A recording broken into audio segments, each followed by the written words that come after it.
12월 29일 아침 첫 시간을 하나님께 올려드리겠습니다.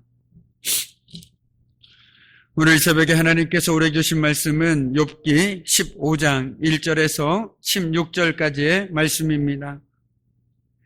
욥기 15장 1절에서 16절까지의 말씀입니다. 아멘. 이 말씀은 우리에게 주시는 하나님의 귀한 말씀입니다. 하나님 감사합니다. 우리는 어제 새벽까지의 말씀을 통해서 욥의 탄식과 욥의 기도를 함께 들었습니다.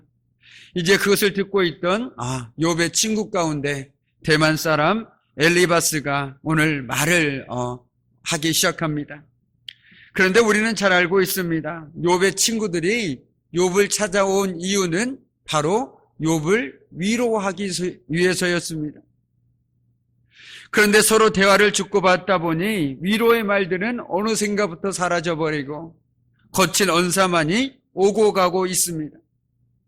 한마디로 그들이 전한 것은 위로가 아니었습니다. 오늘 엘리바스는 거친 말로 욥을 매섭게 쏘아 붙이고 있습니다. 그는 욥의 말과 반응에 대해 쓸모없고 무익하다라고 말하고 있습니다. 그뿐만이 아니라 욥이 하나님을 두려워하는 마음을 내던져버리는 것으로 평가하고 말았습니다. 욥은 고통 가운데서도 하나님 앞에 나가려고 했는데 엘리바스가 보기에는 이런 일련의 행동들이 하나님을 경외하지 않는 것처럼 보였습니다. 그런데 이는 철저하게 엘리바스의 생각이었을 뿐이었습니다. 물론 욥의 기도 내용이 그의 처절한 상황처럼 거칠고 직설적이었기 때문에 그럴 수도 있었을 것입니다. 그것은 엘리바스에게는 마치 불경건한 증거처럼 보였을 것입니다. 어찌 네가 감히 하나님께 원망을 하느냐라는 식으로 말이죠.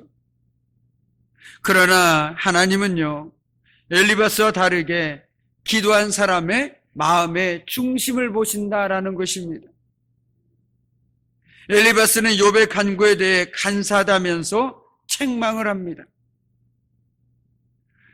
참으로 네가 하나님을 경외한 일을 그만두어 하나님 앞에 묵도하기를 그치겠느냐? 내 죄악이 내 입을 가르치나니 내가 간사한 자의 혀를 좋아하는구나 라고 그는 말했습니다. 그가 보기에는 욥의 말이 그의 죄악을 증명하고 있다는 것이죠. 욥의 기도가 그다지 경건해 보이지 않을 수 있습니다. 하지만 그것이 죄나 간사함으로 판단하는 것은 사실과는 전혀 맞지가 않습니다.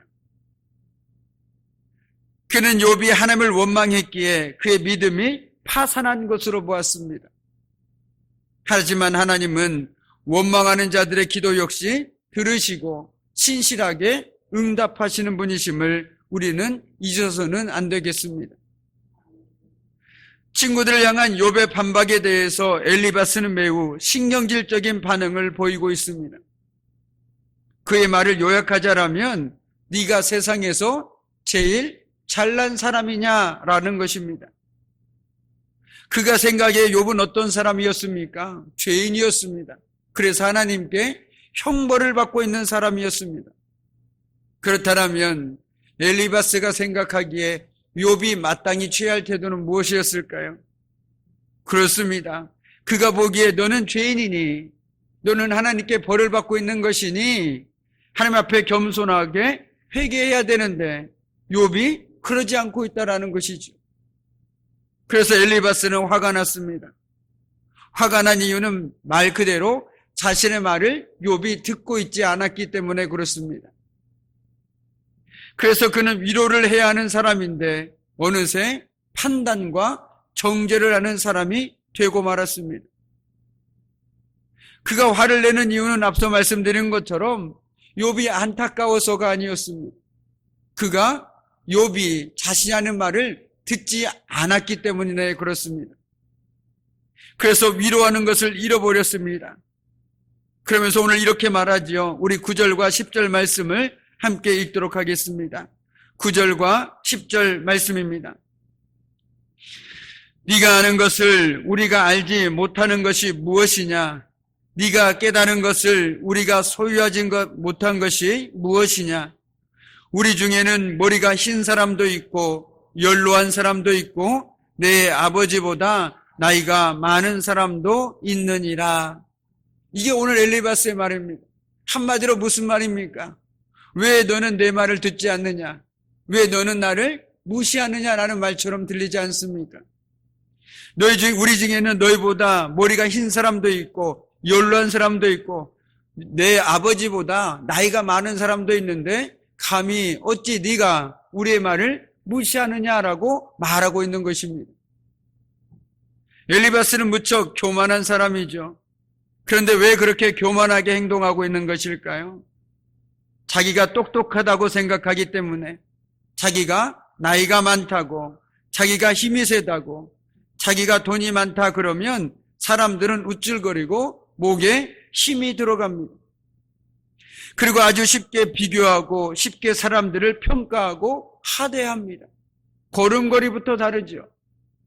그런데 성경은 뭐라고 말하고 있습니까? 교만은 패망의 선봉이다라고 분명하게 말하고 있습니다. 우리 역시 이 말씀을 오늘 우리 마음에 새겨야 되는 것입니다. 욥의 친구들을 보면서 혹시 만약에 우리 주변에 이런 친구들이 있다면 어떻겠습니까? 참 힘들겠죠. 참 고생스럽겠죠. 욥이 언젠가 말했던 것처럼 차라리 나를 내버려 두라. 내가 내 죄악은 알아서 할 테니 그냥 나 좀 내버려 둬라라고 말하고 싶지 않겠습니까? 안타깝게도 우리는 많은 경우 엘리바스와 같은 위로를 건넵니다. 철저히 자기 중심의 위로라는 것이죠. 그 사람의 형편이 어떤지 상황이 어떤지 상관없이 자기 중심적으로 생각해서 위로를 건넵니다. 이런 위로가 상대방에게 전달되겠습니까? 그 영혼을 살릴 수 있겠습니까? 결코 살릴 수도 없고 전달될 수도 없겠지요. 내 지식과 감정이 아니라 하나님의 마음으로 상대방의 필요와 상태를 살펴야 위로가 시작되는 것입니다. 욥기는 고난에 대한 책이 아닙니다. 욥기는 창조주 하나님에 대한 책입니다. 욥기를 통해서 우리가 만나야 되는 분은 욥의 고난이 아니라, 욥이 고난을 겪고 나서 나중에 복을 받았다가 아니라 고난 속에서 창조주 하나님을 만난 것을 우리는 욥기를 통해서 발견해야 된다는 것이죠. 그렇다면 우리의 삶이 달라지지 않겠습니까? 오늘 나이가 많다는 이유로, 지위가 높다는 이유로 무조건 존중받아야 한다는 태도는 전형적인 우매함을 나타내주고 있습니다. 설령 다른 사람들보다 뛰어난 지혜를 가지고 있다고 해도 그 지혜로 누군가를 질책하거나 굴복시키려 한다면 그것은 결코 지혜가 아니죠. 하나님이 주시는 참 지혜는 어떻습니까? 나보다 남을 낮게 여기는 겸손한 태도로 드러나게 됩니다. 성도는 언제나 하나님과 사람 앞에서 겸손한 자세를 보이고 믿음으로 덕을 끼치는 삶을 살아가야 하는 것이죠. 그래야만 우리가 주님께서 우리에게 말씀하신 것처럼 빛과 소금의 삶을 살아갈 수 있는 것 아니겠습니까?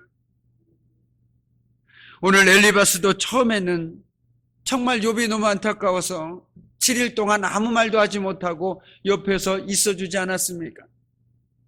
계속 그래야만 했는데 어느 순간 자신의 생각이 스멀스멀 올라오기 시작했습니다.